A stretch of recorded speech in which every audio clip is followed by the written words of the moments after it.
Yo, how's it going everybody? Chadley here, and in today's video I'm bringing you guys Spoopmaster Flak, not to be confused with Poopmaster Flak. This is a build based around the Peregrine class mod and the Gas Call Grenade from the Bloody Harvest event. This build is going to allow you guys to basically go through all content in the game with barely even shooting, if not shooting at all. Like the Malawan takedown, you really don't even need to shoot at all and can get super fast kills on Wotan, like sub 40-second kills. It's pretty darn nice and a ton of fun to be using. If I sound different to you guys, I did get a new mic and audio setup, so hopefully it sounds a little bit better for you guys. But otherwise, let's jump right into our gear. Now, the first item on here is a reflux. I have the URAD anointment on there. Mainly, this is for spamming head count and getting our racks back when we really need them. I don't use this too much. You don't necessarily need this item. There's really only two items that you need in terms of weapons, and that is a face puncher if you guys have the Groundbreaker Guardian rank, and then a corrosive Plague Bearer with URAD. These two are basically all you need. You can do all content with just these.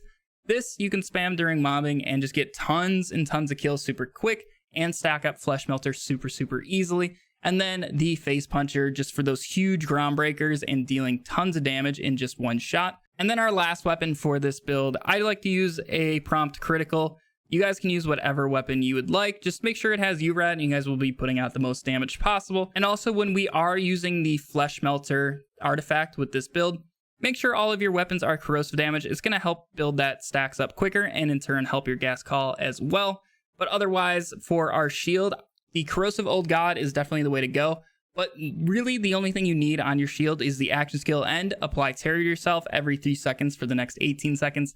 That's really the only requirement for the shield. The Old God is just best in terms of damage. If you guys want best in terms of survivability, the Transformer with that anointment is going to be your way to go. You guys can take your pick there, but the most important part is just getting that anointment on the shield. And then obviously for this build, we're going to be using a gas call, Vindicator gas call being the best, but if you guys can just get your hands on a cloning, you're good to go. The roided part is not really necessary. It's just an extra 20% damage. The cloning is where you're really going to get the most benefit out of a prefix. So definitely shoot for that, but a normal gas call also works as well if you guys don't have time to farm all of those items. And then like I said, we're using a Peregrine with this build. Just try to get as much Interplanetary Stalker as possible, and then some splash damage will help you guys out as well.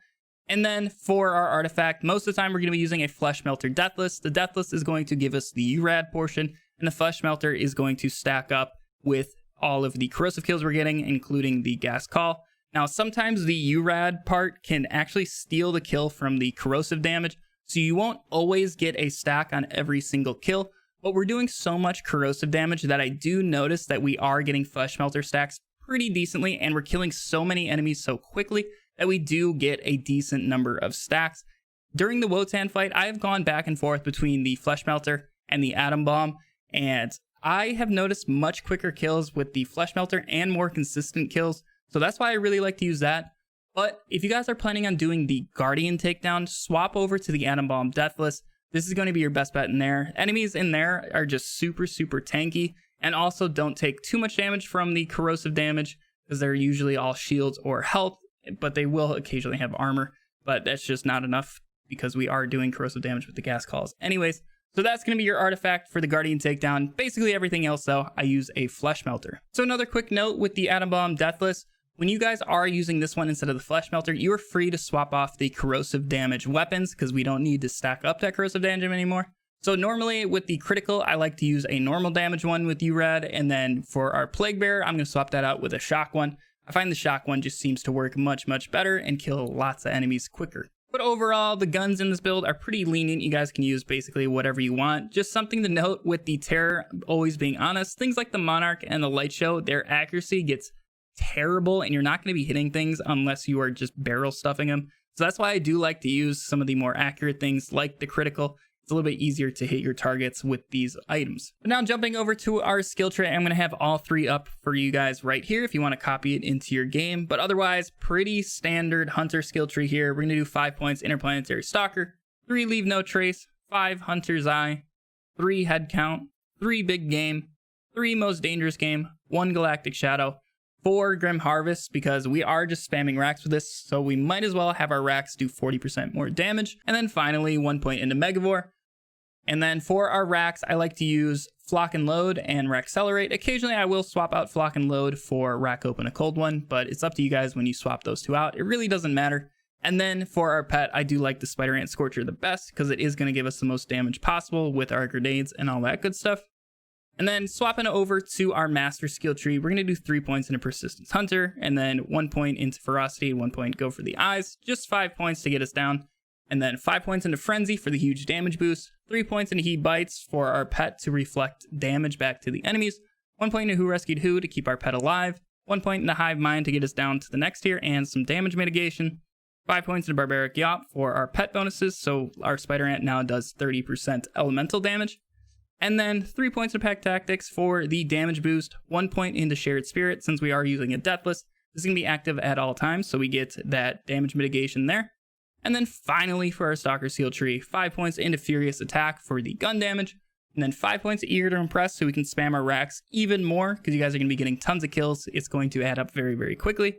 And then finally 1 point into Lick the Wounds so our pet can pick us up in case we happen to go down. And then modifiers for this build, I personally just like to use Speed Demon, Healy, Drone, and Postmortem. You guys can put on More Than Okay Boomer if you want the most damage possible out of your gas calls, but your survivability is going to go down because we're going to be moving a little bit slower.